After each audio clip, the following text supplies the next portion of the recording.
In the metals quadrant today, gold actually held. We gapped lower down toward that 1300 level, but finished at about 1480 or so. Held in at support. That 1300 and change was support. That gap lower pretty much was the early move on the day, and then we rallied up again, finishing slightly lower on the day. But I would say gold held at that support. That's one of the things we've been looking at, despite gold being down for three consecutive days, well, rather three of the last four sessions.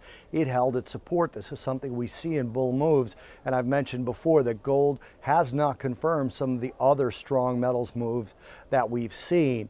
Having said that, metals were weak across the board today, and it is the demand story, sending most commodities lower. A lot of data showed weaker and weaker demand, especially in Europe and China. And this morning we had some weaker U.S. data, both in the stock markets and in the actual economic data, sending most commodities lower. Copper was lower, silver was lower, iron ore was higher yesterday, but fell off a little bit today.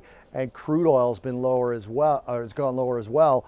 Gold was the one anomaly that had been rallying despite some of the weaker data that we've seen out of Europe. That turned around a little bit today, but again, rallied in toward the end of the day off of that support.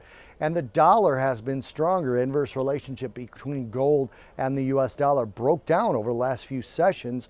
Over the last two sessions, however, seems to be taking place again as dollar is working. The dollar itself, if you look at the dollar index, is working on its strongest week since September 24th. Not necessarily a reflection of Fed rate hikes, but again, a reflection of some of the weakness we've seen, especially in the UK and Europe as well.